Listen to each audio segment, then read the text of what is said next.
na da je na yetina egwado yezebo somday KASE3BO shronkon wo kasa efrido za odmu akoten ebi onyen day Ghana man panyin Yewura Yohane Dramani Mahama wakasa afa oye ebibimantem eku ebaasa bia we won afi nkabom eku a wo bibimantem ha no Sanso na Ghana mampani kroyara o ma asukufo akwanya so mu besua de wo Ghana sukupon emu wa ensanfo from enso no yegbowura oye asantemantoma nursing and midwifery wane esuapono ho no Daniel ejabrane bi unit ho na odanseni a ogina hu na asam no sesiarde weyi guru nef na no wa bakasa ebusua yedi nchemu babro wo ensam foforo mu no aban ensa aka galamse tufuo bi enso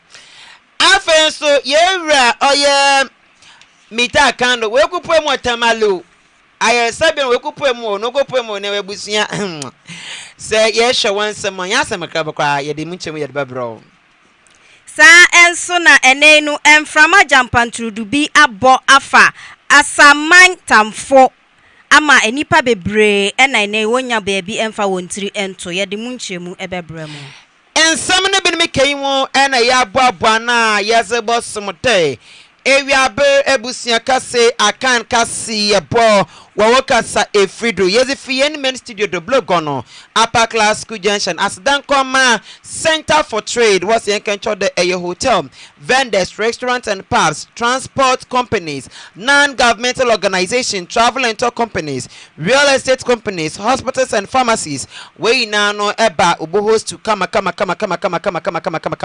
phone was 0547148481 0547148481 wo for quantum important ankasa or centerfortrade.com Facebook Center for Trade Trustees Network Group Association Day was in Yuma Hudu Bebre, a marketing services, consultancy services, tourism, vacation, property management, brokerage, birth certificate application, and a passport application. When in ABL from 054 0932188 054 0932188 Bomazone na phone and 1 and come out will for quantum important and casino or your trustees network group.com. Ebusiana mekanfo Big Family Multimedia Institute ene ede amawo Big Family Multimedia Institute se bra na beje entete ye ewo ensemtro ejuma eho enye no nkojumade bebre ena yedi ewa ha ebi ene computing journalism and media studies digital marketing business and secretariatship studies me pacho frɛ omwe ewo 0595998333 and I said 0536 503920 and I afen so BFM stores or say bra nebeje wo de clothing and accessories jewelry and watches men and women shoes hair care and makeup accessories beer and wine kitchen and dining wares and electronic gadgets ni nyina bi ewo ho enu nti bra nebeje wo de me pacho frayan so ewo 0547 149035 Missy Subiem 0547 0547149035 Abusua yes stream live on Facebook and now or your Big Family Radio afe YouTube Big Family Radio and a Big Family TV away na ye nemu live home na won so kwajebre na da kire na hwe ye netin na kinkan bi enwa ni na no for comment bram for wadwen chefa bram like page no share page no na for mafofofons wunye bi ntie na wunye bi enhwe na ye njebre na da jere ye kinkan emfa emom na ya jebe na Nigeria ya tsna egodo into to brim wede ni mayo cool na de KASE3BO ye de be hit no edine ye ejata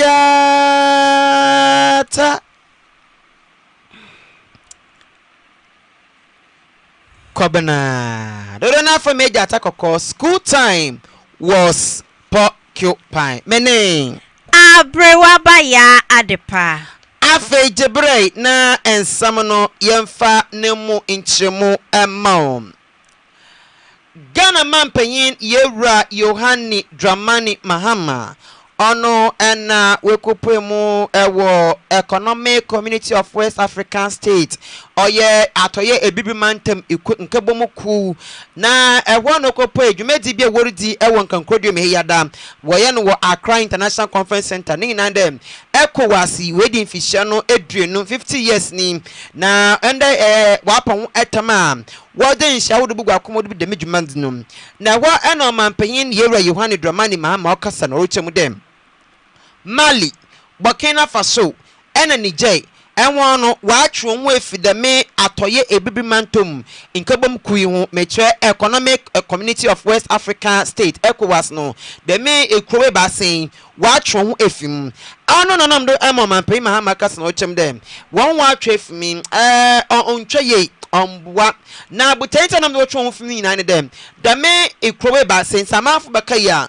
ye maame no mi bakade kudita Next the coup d'etat kodo ewo hwa enwon say mekese oye asrafo na wobu oman enti ECOWAS mbremu no so no oyinda obanadam ene de me ku ko de me insamot de me onam do ECOWAS fo watwe won sensane was suspend won na was suspend won was say a suspend yenda eno no de na la offend once map baby akona mfama abone de no obefam hua na wa akọ enti se wa suspend wona enwon so wo be won efi da me ECOWAS ikunu mu onam do emoma mpanyin Mahama kasa ya odin nsam tugwechem de oya da ontwa ye oye enhu adepa. Anniversary be a turning point for diplomacy in West Africa. Let us invest more in early warning systems, mediation capacities, and youth and women as peace builders. Let us position our sub-region ECOWAS not only as a political and economic bloc, but as a diplomatic anchor for the continent, a model of integration, dialogue, and peaceful coexistence. To mark this moment and strengthen regional bonds, Ghana is offering 1,000 scholarships. We must not take this legacy lightly. It is one we must protect. It is one we must deepen and refine in the face of new and emerging challenges. Excellencies, ladies and gentlemen, today our region is faced with a complex array of threats: violent extremism, growing insecurity in the Sahel, political instability, economic disparities, and climate vulnerabilities. In moments like these, diplomacy and solidarity must remain our first and strongest line of defense. The recent decision by Mali, Burkina Faso, and Niger to withdraw from ECOWAS is a regrettable development. Yet, even in this, continuous engagement must remain our lodestar. We must respond not with isolation or recrimination, but with understanding, dialogue, and a willingness to listen and to engage. Since assuming office as president, I've prioritized diplomatic re-engagement with our Sahelian neighbors. Ghana has appointed a special envoy to initiate high-level conversations with the Alliance of Sahel States. I've personally led missions to foster trust, rebuild communication channels, and affirm our shared aspirations. These efforts reflect our belief that we have a shared destiny as a sub-region, and that unity, however difficult, remains the best path to shared prosperity and regional stability. Abusua wa ECOWAS Mfinshia edionum ho entuma pawia ewa ekoso ewo Accra International Conference Center ya na Ghana mampani John Dramani Mahama editu dwa se waye nhyehyeye a ebeboa ama ebibremu atoye mankabom kuo nu se woye osuku ni na wokondo se wo beba suku pon ewo Ghana ha waye nhyehyeye ede ama se wo akwanya se wo betumi aba wama scholarships bebre a ema konkwan se wo betumi aba no waba ede abesua ade o se oye nhyehyeye yi se de ebeye a ebibremu nkabom kuo nu ye beyiri mu enye no nkoa na emu anyonkofa ne nso eso aba emfaso o se onam adesua so ema emabunu nu aka won ho abom na afensu won atu empon enye enonko o se oye saade wei se de ebeye a yehu enkanka ne ebibremu nkabom kuo no yehu se ahoho na emom ye behunu yehu se anuafo na yetumi atu mpon ewo daachi mu sei na omampani eka ne nsem no efae. Distinguished guests, let this 50th anniversary be a turning point for diplomacy in West Africa. Let us invest more in early warning systems, mediation capacities, and youth and women as peace builders. Let us position our sub-region ECOWAS not only as a political and economic bloc, but as a diplomatic anchor for the continent, a model of integration, dialogue, and peaceful coexistence. To mark this moment and strengthen regional bonds, Ghana is offering 1,000 scholarships to tertiary students from across the ECOWAS sub-region to study in our universities. This is not just a gesture, it is an act of solidarity. It is a bridge to a future where our young people will grow up seeing each other not as foreigners, but as partners. Abusua na wodamensem yaron so oswafo shoman Ghana yane amano no wonsamdo onimnyamfo Samuel Okujato Ablakwa ono krisanso yemreche bedwomenism adehye wo northon abato mpehyedo wo framantomu okase wodame ebibimantom nkabom kudwumezi ase a worepon infihye edwonenum wopon infisha edwunum no wapomutami ehwana ka se no ozu tugwa no richem dem ne hu benya de ebibimantom hanom ekwe inkrowa wodo ye hanom ye bekanya mu abom na ya yakor esane penfu bubebu dem prazwo we eyekru ne buma oyiye na seka bom na se buma onyiye de mentino ne hu benya ye papa de ebibimantom hano inkrowa wodo ye twe yen we hye nano no ode ye kan bom na ya yakor na ya bua amampuntu na kanko otum oyedwuma. Since Osajifo Dr. Kwame Nkrumah convened the first All-African People's Conference here in Accra from December 8 to 13, 1958, which in many ways served as the ultimate inspiration for continental African unity, Accra has long been considered a preferred consequential meeting point for the attainment of our integration objectives. And if I may dare add, the first All-Africa People's Conference formed the philosophical foundation for regional blocs. For it was at that conference, here in Accra, that a steering committee representing the various regions of Africa was elected. Ghana is internally honored and grateful to host this historic launch and to set the tone for year-long celebrations that will unfold across the sub-region. And let me say on a lighter note that I take note that big brother Nigeria is here. And as I tout the credentials of Ghana, the usual rivalry will begin. But even though they are big in economy and in population, they know we are older. Ghana is older than them. We became independent in 1957, and they learned from us 3 years after became independent in 1960. So allow Ghana to blow its horn and tout its Pan-African credentials. It's all in good spirit. Abusua ensem foforo mu no osoafo a ohwe ensase ene abode ne paso owura Emmanuel Amakofi bua de atudwa se enen no womo akyekere galamsefuo bebre wo ensem kyerefo enhia mu no opani a ohwe ensase suo yi de tudwa se ono ene ne dom ana no efiada etwa mu ya yekobo Yesu asendua mu yi Ghana Police, Michire Police Bambo Kuono, any Forestry Commission, I acquire bread to a munso, or Momu Juma or no, Wamuka, one who ebomu, and a womo a call, and Miaya Maku and Sia, Omususu say, and Crawford a two from a good year, our and Yanequine so. Now, way now, Omujina womana so a bo a Juma don shribebre, Nania a copiemu a baye and a say, Omoche and Crawfobia, Womu a two a from a good year, our Mododo. No esom enum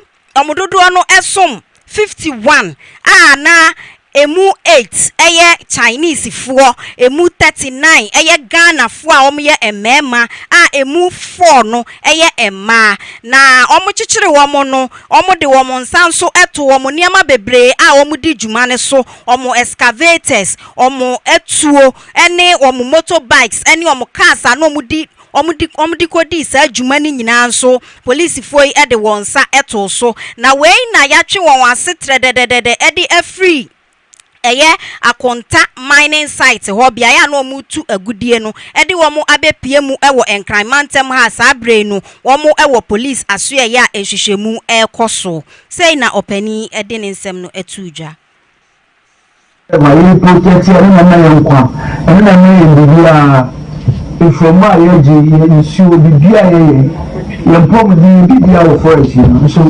when you meet you say about for kitwa dia decide say omudi esikanti omuba say queen na no morning yetutu Friday I me after intelligence information we gather yakoye operation what kind of forest area ya ko bebia akuntamani Ese forest, ese Tano River, you know. You can say, you see the excavators over 30.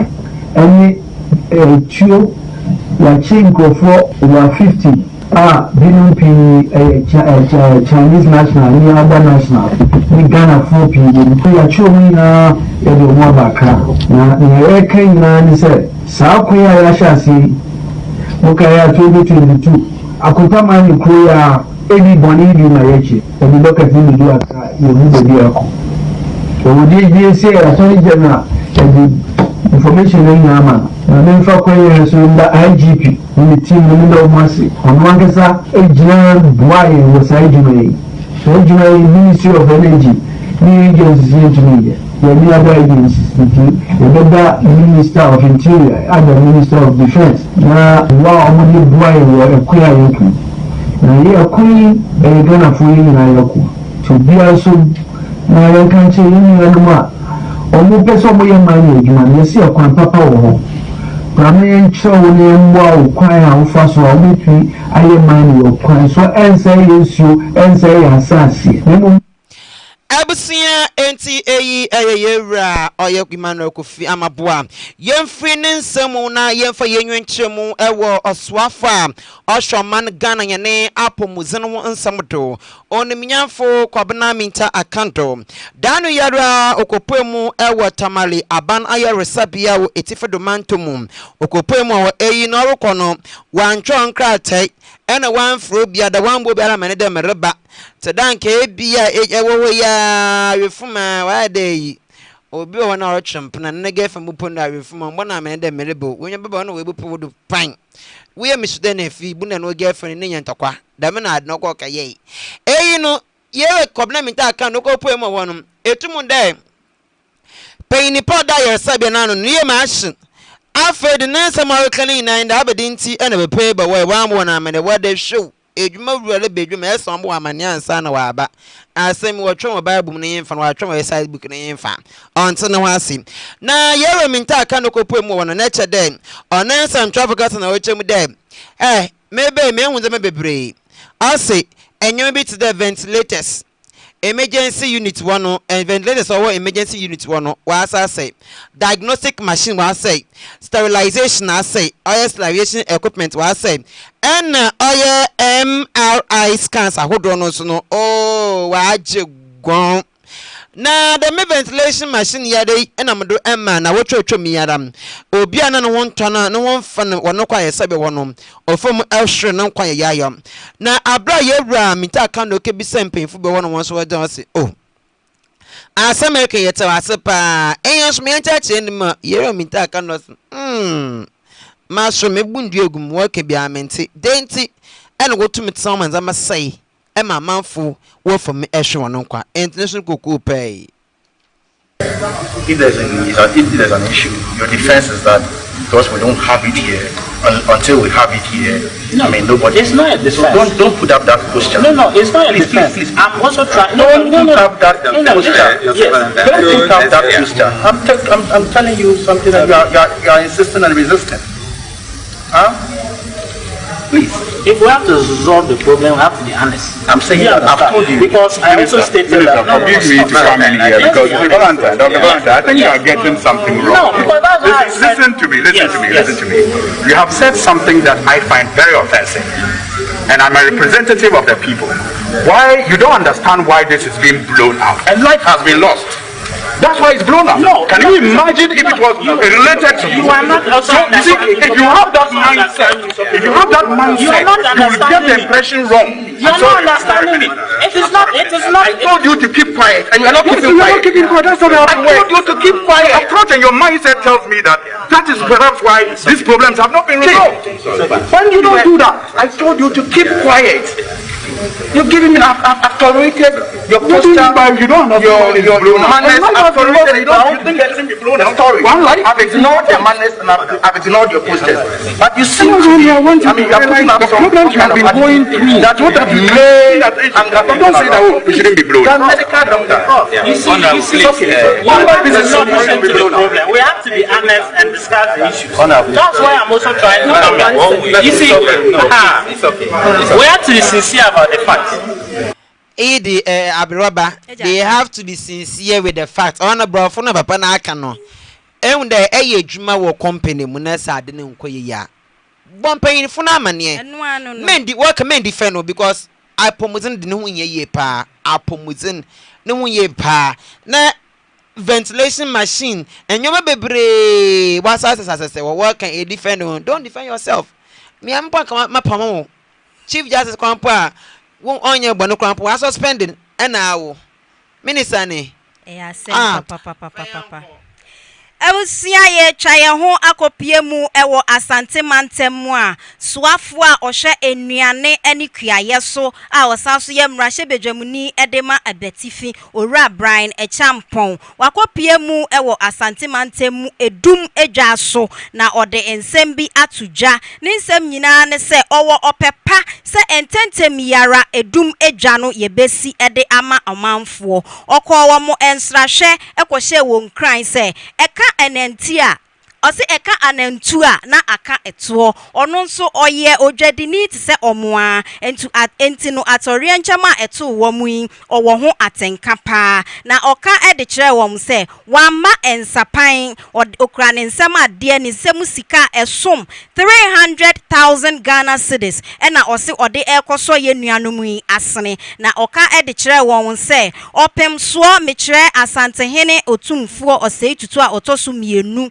se ono ena obema ho kwan amayesi edwa no nanso emprempre ni oni oman no emu enu nti no one ne dom eni KMA metre Kumasi Metropolitan Assembly no eni edwamufuo empanimfuo no wo nyina eni opemso ebedi nsawoso na ententem yara ya besi edwa no ede ama wo mu sei na opani eka ne nsem who ede akoso na minim say market women and men traders have suffered significant losses. Now, every time they want Sikakakra, the president with DC executives also. Now, one of they are most affected. And no, and 300,000 Ghana cedis. Titikano 3 billion. But I know one of the person here. If you say CA, Matete, a man for move, say, I find the seer. Every couple to say, I find to mind the new air back up, a year as Antony or 2 4. Many didn't come off. Many buying so regional minister, any care, me so didn't come off. Nana Esaya Sia, there I see hey, me by the champion, Messi, Senya Net here, and the Amas Antimai. Enkodru say afraid die, the Mamino, Enkodru Afino, like that way, me K3SE ho, and the Ama follow. Now when you see that a clear, now almost at the Apania Maya, Mr. My mammy cafe in Ethiopia, in Kofo, Ejapadia, actually, it is Obi Obibia or Deba, of course, I know Famra. Now, one if I Chema is a default one of Chas every day, in Nigano, or Pim say, Dino, so I want to put in order the Maya, the best area, now you're the Ama or Manfono. Openi a yete ne nkan eye kane soafo na ohye enuane ani kuaye eso Yambomra and some fufrumo yadam ho wo Asante Mantom Wara na oya kwada so nursing and midwifery training college owo ho no dan yoboto gode ejabrane bi yinitiri ewo wa woni dormitories beye enkokro edu enum de ni yinara osho grabo to condemn na ona na modo ema and za original wo another ona modo ema za owu ni nsem no mu another kwan ejanafa do hyew no onye ensam twafo kasa ya ocheche ni nsem de o me menam shefie madwuma na meti se mi fiwrasi ma be ha bonte na se tai bi hye ti mi pie be gina bonte na se na esi ye na nye tai ti mu hu se ne nkofo di mlika e ba na an we de one na yes mistake say ya efie ne hye sa na mo se da bi enye bibia na be light fort na mo sa light fort dem ya am fire service phone am so ma from amumma na mo sa de anka omom ye light ni bo area ha mo from na ebi frupo no en sha sen katekate wires no because efie ebemben ebia na kofa program here there e de aba ndi konsu na ehu se fire say mo ba na yin na eso mu de esan mo pipe na mo connect pipe na ebi chiwure na ebi dum ha na ebi dum ha ebi ye omodo mu so ni do na eso ebu pipe so de dum si se na ba ya enye yi ena the guys this tramwante so musika 10 million na de demo omo ka say ewu mo ya ka ye fa che twa net no etwa ye ross no wura me fa scan bag ni na de pie sanso na yekopie mu ewo asaman tamfoi ewo epueye mantemu a arehosem a yensa aka ene se enframaden den enframa jampantrudu bi abo afa mansiri ni mu ama enei no adan ahodo bebre ena eso apa enye adan enkoa ensore enkramodan esukuu dan empo ayaresabia nyina so apapa na adansefo a ewo ho ede sobo no abogalamse tufuo a ewo kro ni so se omo de sobo ni nyina esoa won efri se enua a ewo mansini ni mu na se emframa bo a enua yi ebeje mframa yi galamse fo yi atwitwa enua ni nyina agu form ama ene dua betem kra ebi ensi ho wei eka ho bi enema emframa yi ebo ye abepepa won dan eso na enika sama ewo ho ne se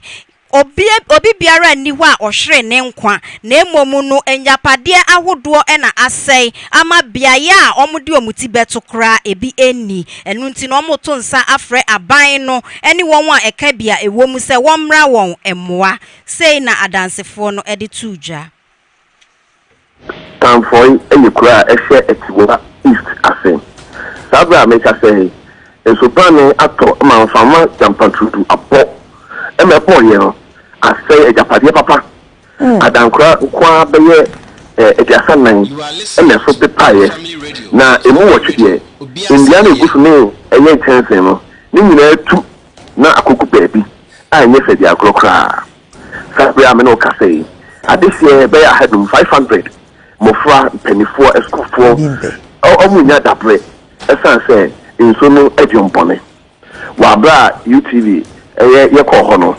omanfo ene kasa ye extra hohia fi bra ye dan so atutu no e de omakom hwe se ye mu bidimpo ye den mom na omo kekele a omo hwe se oba potem ho a ye say bibi the community mining and think of them who shemu ena omo ye ni galamse ni na mu ma ndua ne kwaya omo susu se fama ba ejeno ni nyina agufam e ma che se fama fire na edibone na ya pa ye se abaya transe na sa di pa bonefo ma be hye potem ho no omo tu ye fama gudie no mo kaka so no ma se kwaye ni adade bom ho ban enu ti we di ade se de no mo tu abaya ni se abaya hye wabra yene asabeman ora Michael osan e ko ranso ohu say school dan DSS asamatan for RC eso2 even crampo mission house president mission house crampo eso2 former MP wo potem ni fie eso2 a e hadwie pa ni nyina kenfo no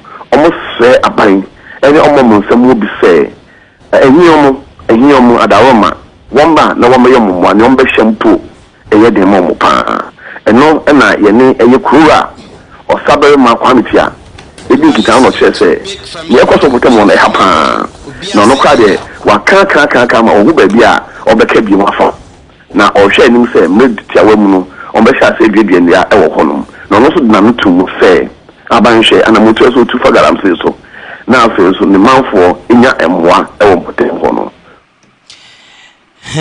Abirwaba Ejata this is something that come because even there was galamsey from we train egu if not galamsey from train egu ya enka ensuya mframa boy na at least indian but to me save mframa this year no we displace how many people I think also residents near 500 imagine in improbable 500 say we need people doing it but all in the name of business selfish interest in yeah, says a galam say na ye huma yenye biem. Ye huma yenye biem. Edan ya na minister akot san no lusu. Or your press conference no lusu. Imano kofi amabua no lusu. Because of say ye nsu na ta wasa say. Galam say no den so no bebebo. Health side or affecting agriculture side or affecting education or affecting physically, mentally, emotionally. Menisani. No kejo. I don't even get it. Abusua yede K3SE ne besi aha na yede amo ejuma kubi adaroma ena obo ni echidom oye Center for Trade ena fe Trustees Network Group ena Big Family Multimedia Institute ena afe so BFM Stores asada enkoma yene production team no akosia adepa ena abna papa bi ohenama Esther Wise King we na chidom ema yeze K3SE yeze bebo sumu yene bebo sumu ende area bere edine ye ejata Covenant they not from ejata koko school time was porcupine many Abrewaba ya adepa Abrewaba mbo midina nurse room no sheda comment bi o wa na yenje mu emfama